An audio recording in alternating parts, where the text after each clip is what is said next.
알겠습니다. 오늘 조갑재 대표와 함께 전국 현안들 두루두루 살펴보고 있습니다. 보수 진영의 대표 논객이자 원로 조갑재 대표는 이 현안을 어떻게 보시는지, 또 내일은 유인태 전 국회 사무총장 나오세요. 진보 진영의 원로이자 논객 유인태 총장은 어떻게 보시는가, 또 내일은 내일의 시각을 여러분 엿보실 수 있을 겁니다. 일단 조 대표님은 사면에 대한 질문에 대해서 8.15 정치인 사면 해야 된다라고 보시는 거고, 최순실 씨, 이름 바꿔서 이분 이제 최서원 씨 됐거든요. 그렇죠. 최서원 씨 사면을 이야기하셔서 좀 의아하다 이런 댓글도 꽤 많이 이제 우리 청취자들한테 올라왔는데, 네. 지금 광고 나가는 동안 말씀을 나눠보니 최서원 씨가 뭐 이뻐서라기보다는 이재명 대통령이 이야기하는 국민통합, 보수도 아우르고 간다는 차원에서 한 99년에서 10년 살았으니 이제는 뭐 특사 명단에 좀 올려도 되지 않겠느냐, 그 차원으로 말씀하신 거라고요, 국민통합. 근데 이 최순실 씨밖에 안 남았다고요. 그 사건과 관련된 수많은 형을 산 사람들이 다 나왔는데 이 사람은 혼자 남은 것은 아무도 챙겨주는 사람이 없었어요. 다 나왔어요? 윤석열 대통령이 있을 때 결자 해지 차원에서 사면했어야 돼요. 아하, 또 그렇게 보시는군요. 예. 그러면 이제 나오는 또 진보 진영, 특히 조국 혁신당에서 계속 이야기하는 것이, 조국 전 대표도 복역 기간이 짧긴 하지만 상징적으로 사면하자. 특히 대선 때 조국 혁신당이 후보 안 내지 않았느냐. 그 덕도 본 거 아니냐. 사실 이런 취지도 좀, 이런 뉘앙스도 들어있는 것 같아요. 근데 지지자들은. 이게 맞출 수 있는 그 대칭성이 없어요. 최순실 경우에는 법리로도 그렇고 어떤 인간적인 도리로서도 그렇고, 그다음에 이 조국 의원은 네. 이게 문제는 형기 아닙니까? 지금 구속돼 가지고 이제 한 7, 8개월 살고 있는데, 그럴 것 같아요. 예, 그런 것 같아요. 과연 그 조건에 맞느냐 하는 생각이 들고 조금 부자연스럽게 느껴질 거고, 최서원 씨, 최순실 씨 사면은 자연스럽게 느껴질 거고, 오히려 많은 사람들이 이 사람이 아직도 감옥에 있었나 하고 생각할 겁니다. 그 이 대통령이 그렇게 하기엔 되게 부담스럽지 않겠어요? 워낙 상징적인 존재잖아요, 최순실 씨는. 그런데 상징적 존재인데 정치적 영향력이 전혀 없잖아요. 없긴 하죠. 그리고 그 사건은 종결해야 될 거 아닙니까? 우리 국민들이 기억 속에서 일단 좀 멀리 떼어놓을 필요가 있는 것 아닙니까? 그런데 그 사람이 감옥에 있는 한은 항상 이른바 국정농단 사건 진행 중이다. 예, 예. 아니 사람이 머리에 한계가 있는데 잊어버릴 건 잊어버려야죠. 그렇게 보시는 거군요. 송원석 원내대표의 저 텔레그램 사진 찍힌 것은 아까 부적절하다 그러셨어요. 아니 그건 이분은 전부 다 보안 사고 아닙니까? 이춘석 의원도 그렇고. 이춘석. 예. 그리고 저 송원석 대표도 그렇고. 예. 오늘 조사받는 김건희 씨도 그렇고, 아니 보안에 왜 그렇게 소홀히 한지 모르겠어요. 예. 아니 원래 저렇게 텔레그램으로 누구누구 사면해 주세요 막 이런 거 논의하고 그래요? 대통령 비서실장하고? 저는 과거의 관례가 그랬던 것 같아요. 그러니까 양쪽 사면하려면은 예. 역시 대통령이 공정하게 해야 되니까 야당에서 원하는 사람 또 취합을 하는 게 맞죠. 취합을 하긴 하죠. 네, 저렇게 텔레그램으로 보내는 건 들켰다는 게 문제지. 몰랐어요. 네. 아무튼 정찬민, 홍문종 뭐 복권 요청 추가입니다. 뭐 심학봉, 저 심학봉 의원도 저기 있었구나. 이렇게 이름을 넘겼기 때문에 오히려 이재명 대통령이 지금 정치인 사면하기는 더 어려워졌다. 이렇게 분석하는 사람들이 많더라고요. 예, 알겠습니다. 이제 대통령 새 정부 이야기를 하면서 앞에 민주당 새 지도부 이야기를 잠깐 했었는데, 정청래 대표의 이 행보를 놓고는 그런 이야기들 많이 하더라고요. 이재명 대표가 대표 시절에 걸어왔던, 그러니까 이재명이라는 정치인이 걸어왔던 길과 좀 비슷하다는 얘기들도 많이 해요. 그래서 왜 그렇게 보십니까? 했더니 지금 정청래 의원 이번 선거 치르면서 보면은 현역 의원들 대부분이 박찬대 의원 쪽이었어요. 예. 정청래 의원은 뭐 5손가락에 꼽힐 정도로 현역 의원이 적었다는 이야기도 하는데, 결국은 당원들, 그렇죠. 특히 강성당원들의 단단한 이 인기를 바탕으로 해서 결국 대표까지 됐고, 그러니까 비주류가 대표까지 됐고, 이제 이 기세를 몰아서 지방선거, 사실 지방선거는 여당이 이길 가능성이 크잖아요. 그죠. 이게 초반에 치러지는 거죠. 그죠. 거기서 이기고 나면 재선 도전하고 그죠. 그럼 그다음에 총선 공천권 행사할 수 있고 공천 작업에서 자기 사람을 쫙 이렇게 공천을 잘하고 나면 보통 대선 간다고들 하잖아요. 그럼 정청래 대표도 좀 대선 바라보고 있다고 보세요. 차기 대선? 자연히 그렇게 될 것 같은데요. 자연히. 예. 아... 그리고 인상이 나쁜 국회의원으로 알려져 있었거든요. 그런데 이번 헌법재판소 네. 심리를 할 때 이분 얼굴이 자주 비치고 네. 말을 하는데 아주 말을 잘하더라고요. 아, 그 이제 평소에 막 이렇게 좀 네. 세게 말하던 그 강한 캐릭터를 좀 죽이는 느낌이었어요. 억누르는 느낌이었어요. 했어요. 조금 차분하게. 예. 그리고 저 국민의 힘과 이 민주당이라는 이 당 조직을 비교하면 이게 완전히 어린이와 어른의 차이거든요. 지금 국민의 힘은 진성당원이라는 분이 한 80만 명 되지 않습니까? 예, 예. 여기는 회비내는 권리당원. 권리당원이 민주당은 저 100만 명 넘습니다. 네. 아마 회비만 해도 당을 운영할 수 있을 정도고 굉장히 이게 역동적이고 모임이 많아요. 국회에 가보면은 오늘 무슨 국회 세미나 이렇게 쭉 쓴 거 있죠. 네, 세미나 한 10개 있으면요. 네. 한두 개 빼고는 전부 다 민주당 세미나입니다. 아. 그만큼 스터디 그룹처럼 아침마다 모여가지고 회의하고 해가 굉장히 역동적인 조직입니다. 그렇군요. 그 중심에 이 아주 활동적인 당원들이 있어요. 예. 100만 명의 핵심 당원. 아하. 가족까지 치면 한 300만 명, 400만 명 되잖아요. 네네. 아마 미국을 제외하고 세계 민주주의 국가에서 이렇게 잘 조직된, 잘 훈련된 활동적인 당원을 가진 정당은 없을 겁니다. 그 정도입니까? 이게 힘입니다. 이게. 그러니까 정청래 대표가 큰 소리를 칠 수 있고요. 예. 그게 저는 여기 이번 조각에서 반영됐다고 봅니다. 지금 장관들 중에서 현역 국회의원이 8명이죠 아마. 예, 맞습니다. 이거 일종의 내각제 비슷해요. 그러네요. 네, 그런데 하나의 실험을 하고 있다고. 의원 내각제. 그리고 이재명 대통령이 당의 자율성을 존중하는 것 같아요. 그게 또 국민의 힘과 윤석열과의 차이지. 윤석열 정부 있을 때 국민의 힘이 특히 의료 대란이 진행 중인데 이거 안 됩니다 하고 한 사람이 누가 있습니까? 그러다가 결국 총선 망쳐버린 것 아닙니까? 아하. 이 민주당은 그렇게 하지 않아요. 독자성이 있다 이겁니다. 그런데 이건 정당의 발전 측면에서 보면 아주 바람직한 거예요. 네. 정당이 독자성이 있어야 되거든요. 아하. 대통령은 이재명 대통령은 민주당이 배출한 대통령 아닙니까? 네. 윤석열 대통령은 그런 생각이 없었잖아요. 네. 그렇죠. 오히려 자기가 잘해가지고 여당을 만들어줬다. 네. 이런 심리인데 그래서 좋은 아주 특이한 게 있어요. 그러나 여기에 네. 약간의 또 함정이 있는 거지. 어떤 함정이요? 대통령과 강한 대표 사이의 갈등이라든지 이런 게 있을 수가 있다 이겁니다.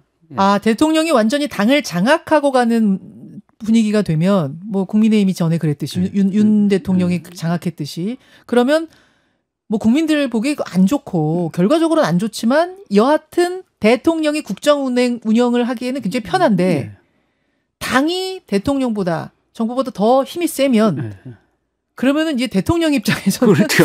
근데 또 대표가 강하면 그러니까 그게 문제죠. 여러 가지 삐걱거릴 경우가 생기면 굉장히 좀 난감해질 수 있단 말씀이네요. 그게 좋게 보면은 예. 견제가 되고 예. 이른바 요새 개헌할 때 항상 부르짖는 게 대통령의 분권 아니었어요. 예.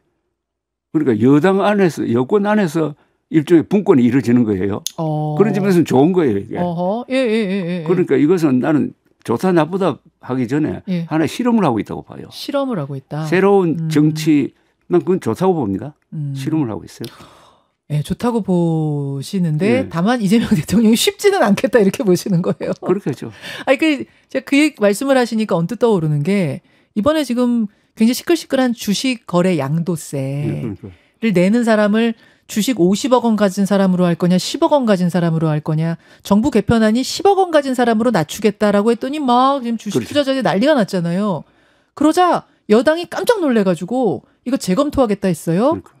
그랬더니 어제 대통령실에서 재검토한다고 우린 한 적이 없다. 다른 얘기가 나오더라고요. 굉장히 보기 드문 일이잖아요. 보기 드문 일이죠. 아주 정권 초반인데. 그래서 이거 뭐지? 싶기는 했습니다. 그런데 이재명 대통령이 후보 시절에 강조한 게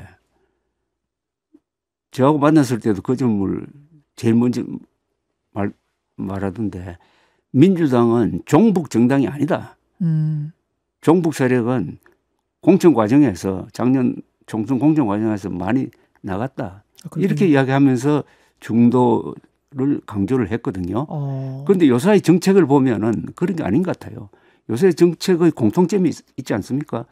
정동영 통일부 장관의 대북 정책과 이번에 반시장적이라고 일컬어지는 또는 반기업적이라고 일컬어지는 또는 정권을 방송을 장악해야 되겠다고 하는 이런 각종 입법 이걸 보면은 종북 좌파 본색 그대로 있는 것 아니냐는 의구심을 갖게 한다고요. 근데 그거는 조금 저는 의아한 것이 조금 동의하기 어려운 면이 있는 것이 정동영 장관은 이재명 대통령이 임명했고 정동영 장관과 이재명 대통령은 굉장히 오래 그렇죠. 같이 해온 걸로 제가 알아요. 뜻을 맞춰온 걸로 알아요. 그렇다면은 정동영 장관이 내는 이 뭐 대북 확성기 뭐 없애는 방침이라든지 이런 건 다 대통령하고 통한 거 아니에요? 이재명 대통령하고 따로 가는 느낌은 아닌데. 한미 군사 훈련 조정하겠다는 이야기는 저는 논의 없이 했다고 봅니다. 그건 굉장히 중요한 거거든요. 예. 한미 군사 훈련을 조정한다면은 이거는 미국과도 논의가 돼야 되고 우리 군은 아마 강하게 반대했을 겁니다. 거긴데. 그걸 툭 던지는 거 봤을 때는 이건 대통령과 논의 없이 했다고 봐요. 그럼 전반적으로 보기에 조 대표님께서 뭐 세부적인 것까지 다 하나하나 그렇다는 건 아니지만 전반적으로 좀 다르게 가고 있는 느낌이다. 그래서 이재명 대통령은 종북성은 없다. 그러나 그 당의 성격상 노동자 중심으로 가는 것은 이건 일종의 계급 투쟁론적 사고방식을 가진 사람들의 정치 행태인데 그건 남아있는 거예요. 그건 뭐 여러 가지 사회, 경제, 정책으로 반영이 될 건데 이것하고 대북 정책이 또 그렇게 되면은 다시 종북 좌파 없어졌다는 종북 이야기 또 나오고 하면은 결국 국가를 다시 좌우 구도로 만들어버린다 이겁니다. 한국의 정치는 그 원리가 있어요. 어떤 거? 북한이라는 존재가 있기 때문에 김일성이라는 존재가 있기 때문에 민족사의 정통성과 삶의 양식을 놓고 다투는 타협이 절대로 불가능한 총체적 권력투쟁입니다. 남북한의 대결이. 이거 부정하면 안 됩니다. 다만 그 양식이 달라져요. 그래서 항상 남한의 정치는 좌우고도로 가게 돼 있다고. 그런데 세월이 흐르면서 북한도 변하고 한국의 좌파도 변하고 해가지고 새로운 정치 패러다임을 만들려고 하고 있어요. 지금 이재명 대통령이 그걸 중도 실용이라고 던졌어요. 국익 중심의 뭐 외교라든지 이것도 다 그 차원입니다. 그런데 그런 기조가 유지되는 게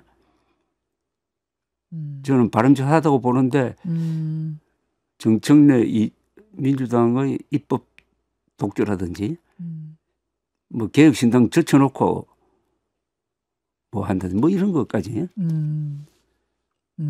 대통령의 기조와 결이 다르다.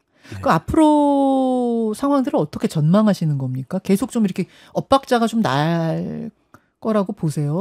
나는데 이게 좀 민주주의라는 게 또 좋은 게 있어요. 어떤 거? 이렇게 해놓으면은 거기서 어떤 합의가 스스로 이루어지잖아요. 정반합이라고 하기도 하나 일종의 물리학에서 말하는 벡터 개념이 있잖아요. 양쪽 힘이 이렇게 겨루면은 그게 민주주의거든요.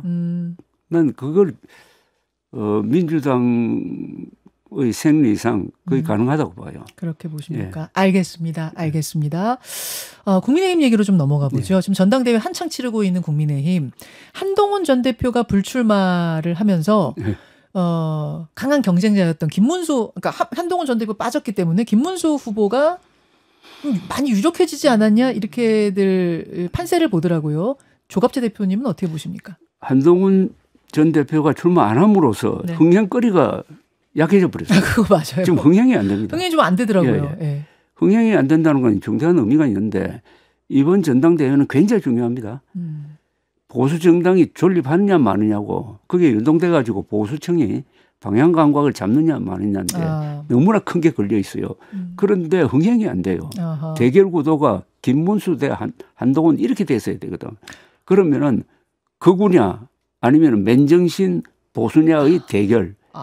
그러니까 윤 어게인이냐 예. 보수 어게인이냐의 대결 구도로 가서야 되는데. 윤 어게인이냐 보수 어게인이냐 그렇죠. 이 방향을 잡아주는 전당대회가 이 전당대회였어야 하는데. 윤 어게인이냐 보수 어게인이냐 이 말은 한동훈 전 대표가 만들었어요. 예. 자, 그런데 지금 조경태 지금 나온 분들 중에 조경태 안철수 두 사람이라고 해요. 맞습니다. 좀 약해 보이거든요. 그러면은 한동훈 전 대표가 뒤에서 조정자 역할을 하든지 해가지고 하나의 세력으로 묶을 필요가 있다고 생각해요. 뭐 단일화도 생각해 봐야 돼요. 후보 단일화. 네, 후보 단일화. 그리고 최고위원으로 나온 사람들 중에서도 뭐 김건식 그 후보처럼 네. 아주 강력한 반극우입니다. 반극우의 네. 기술쯤 되는데 네. 이런 사람들을 묶어가지고 세력화를 해주고 그래서 이번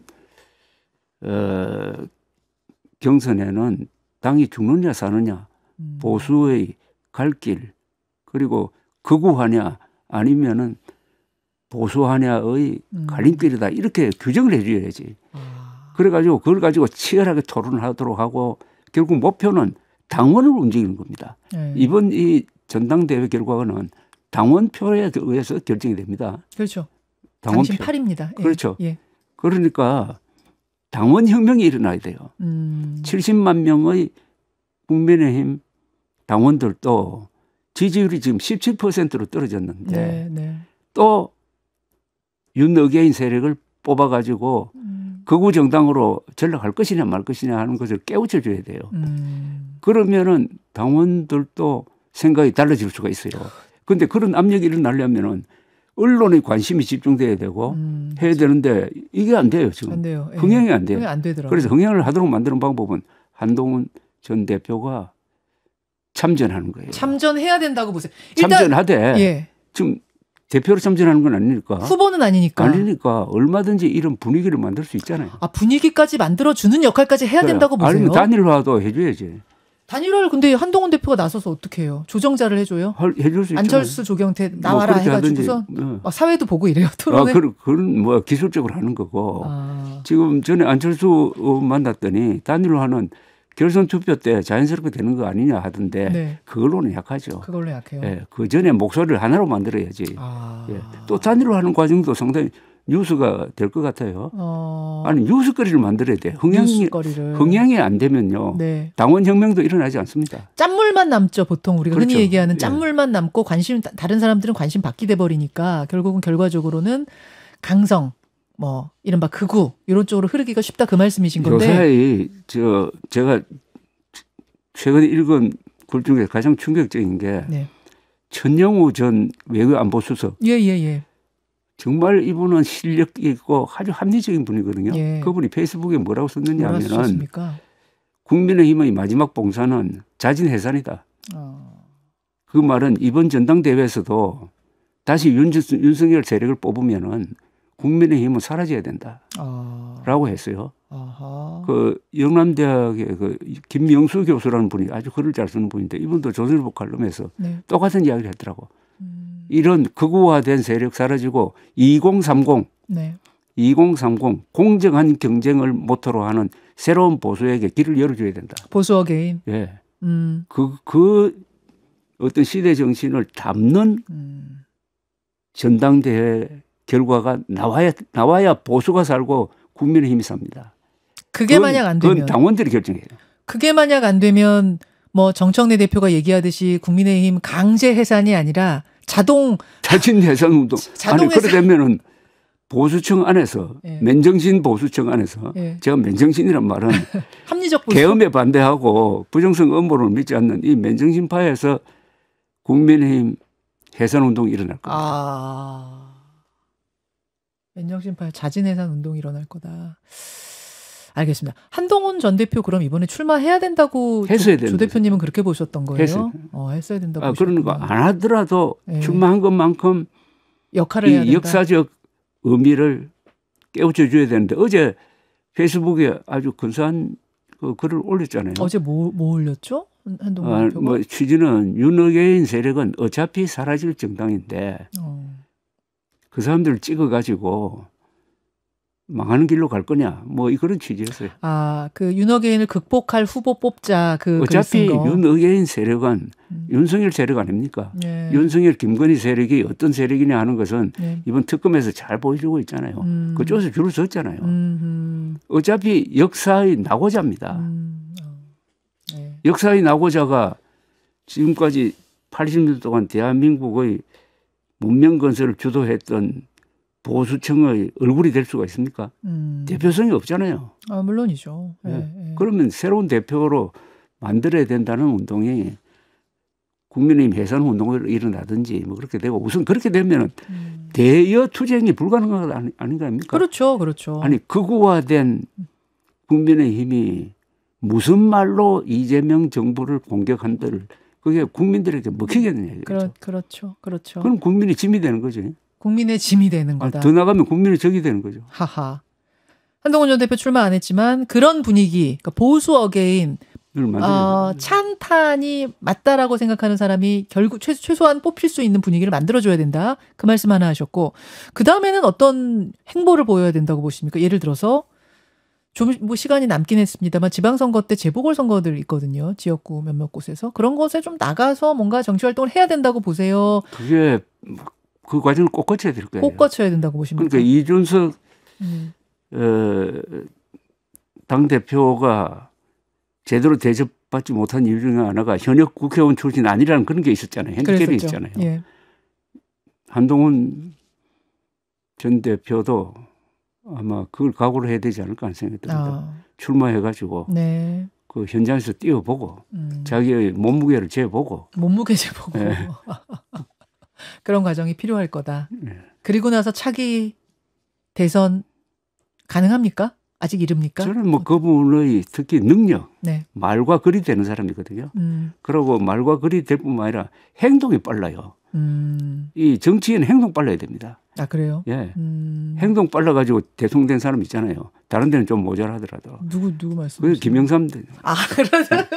결정 그래요? 빨리 하는 사람입니다. 아, 그래요? 예, 예. 그런데 12월 3일 예. 그 아주 크리티컬한 순간에 한동훈 대표가 보여준 임기응변과 결단은 이거 역사에 남을 만한 거예요. 그게 이 사람의 자산이 된 겁니다. 아하. 예. 알겠습니다. 그래서 지방선거 때 치를 때 같이 치러진 재보궐선거에 나와서 현역 의원 되고 배지 달고 차기를 준비해라. 그 말씀이시네요. 여당 쪽의 뭐 얘기가 좀 많이 나가는 것 같긴 한데 여당 쪽의 차기는 누가 보이세요? 지금 뭐 자연스럽게 이번에 나온 박찬대 이분입니까? 정청래. 박찬대, 정청래. 두 사람이 이제 부각된 것 아닙니까? 예, 일단 그렇죠. 당 대표 나왔으니까. 그러나 저 민주당은 외부 영입보다는 자신의 힘으로 그 대통령을 만들어낼 수 있는 힘이 있어요. 국민의힘은 계속 외부에서 이제 초빙해가지고 하려고 하다가 지금 안 되어버리는데 그래서 저는 이 민주당이란 이 조직을 아주 중요하게 생각합니다. 한 개별적보다는 한 조직을 정당이 무섭습니다. 정당은 무기를 안 들었다 보이지 군대입니다. 군대요. 민주주의가 없을 때는 군대를 만들어 가지고 정권을 잡았잖아요. 예, 그렇죠. 그 역할을 하는 게 그러네요. 그 역할을 하는 게 정당이고 전쟁이 선거 아닙니까? 아, 그러네요. 전투 조직이죠. 예. 그래서 이 민주당 연구를 해야 돼요. 특히 이게 보수층에 속하는 사람들은 민주당 하면 뭐 좌파, 종북 뭐 이런 말로 해놓고는 알아보지를 않아요. 민주당이 얼마나 달라지고 얼마나 이 다이나믹하고 생산성 있는 조직인지를 모르고 특히 국힘하고 비교하면은 이 상대가 안 되거든요. 그래요. 상대가 안 된다는 것은 결국 정당과 정당의 대결인데 앞으로 수십 년 동안 지금식으로 해가지고는 정권 못 잡는다는 이야기지. 네. 보수 논객으로서, 보수 원로로서 좀 따끔하게 국민의힘 정신 차려라 해주셨어요.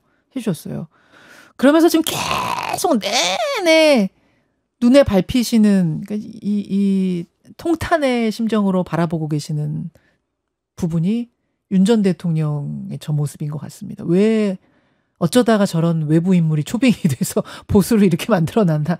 이 얘기를 끊임없이 조 대표 하고 계시는데 지금 구치소에 들어갔습니다만 특검 조사에 응하지 않으면서 또 뭐 속옷 차림으로 있었느니 어쨌느니 이게 건강상의 이유니 아니니 막 또 논란이 시끄럽거든요. 조만간 다시 이 구인을 시도할 거라고 하는데 이 장면들은 어떻게 보고 계십니까? 끝으로. 저는 이게 지금 걸려있는 범죄 혐의가 내란 아닙니까? 예. 내란이고 우리나라 역대 대통령 중에서 기록을 세웠어요. 이분은 유일하게 국회와 선관위에 군대를 보냈습니다. 하하. 계엄령을 펴도 그 전에 국회에 군대 보낸 사람은 없어요. 선관위는 물론이고. 이것은 엄격하게 다뤄야 돼요. 일말의 동정도 하면 안 됩니다. 예. 그렇다고 해가지고 그 법 집행을 하는 과정에서 네. 인권을 침해한다든지 무리하게 뭐 오기 사움을 한다든지 할 필요 없다는 거예요. 어허. 법대로만 하면 돼요. 예, 예. 그런데 강제 구인해가지고 조사실에 데리고 온다고 한들 이분이 진술을 안 할 것 아닙니까? 안 하겠죠. 그럼 왜 데리고 옵니까? 그런 것 가지고 시비를 해가지고 본질을 좀 희화화하면은 특검이 손해죠. 특검이. 오히려 이 지금 속옷 보도되고 이러는 것이 윤 전 대통령 망신이 아니라 특검이 손해라고 보세요. 손해죠. 궁극적으로는. 손해죠. 그렇게 이러면 또 동정심이 생긴다고. 또 그렇게 될 수도 있으니까. 동정심이 생기면 안 되고 법이라는 것은 분들. 엄정하게 하되 그게 균형 감각이 있어야 되고 그렇게 생각합니다. 알겠습니다. 군대를 국회로 보내고 선관위로 보내고 뭐 여기에 대해서 일말의 동정심도 가질 필요 없이 가차없이 법대로 다뤄야 한다 그 말씀하셨고 다만 그 과정에서 불필요한 것까지 논란을 일으켜가지고 오히려 뭐 동정심이 일으키게끔 하는 뭐 이런 거는 좀 특검이 자제하는 게 좋다. 알겠습니다. 그런데 검찰이 특검이 방향을 잘못 잡은 거 하나가 왜 계엄 수사를 하면서 부정선거 음모론 수사는 왜 안 하는지 모르겠어요. 부정선거 음모론은 수사를 해야 됩니다. 얼마든지 법이 있어요. 예. 공직선거법 위반에 예. 선거의 자유를 방해하는 사람은 처벌하게 돼 있다고. 예. 부정선거 음모론은 선거의 자유를 방해하는 것 아닙니까? 그렇게 되죠. 사전투표하지 말자고 하고 이미 결과가 나왔는데도 이걸 부정선거라고 하고 또 미국 사람까지 끌어들여가지고 국제망신시키고 하는데 네. 그리고 국민 정신건강에 얼마나 나쁜 걸 합니까? 이걸 수사를 해야 되는데 이건 전혀 안 하더라고. 그러네요. 그러고 보니까 특검에 그건 없네요. 가장 중요한 게 군대 동원이고 부정선거 음모론인데 네. 한쪽만 수사를 해요. 그리고 이것은 전 국민적인 문제니까 이거 치유를 해야 돼요. 그러려면은 부정선거 음모론을 퍼뜨린 자들은 처벌해야 됩니다. 형사처벌해야 돼요. 속아 넘어간 사람을 처벌할 수는 없죠. 예. 알겠습니다. 오늘 조갑제닷컴의 조갑제 대표 보수 논객과 함께 현안들 두루두루 짚어봤는데요. 여러분 어떻게 들으셨습니까? 뭐 다 동의하시는 분도 계실 거고, 저건 좀 나야 내 생각과 달라 하시는 분도 계실 거고, 다양한 생각들 존재하시겠지만 그것조차도 좋습니다. 아마 우리가 깊이 있게 요 각도로 저 각도로 살펴보는 것 자체가, 생각하는 것 자체가 소중한 일이니까요.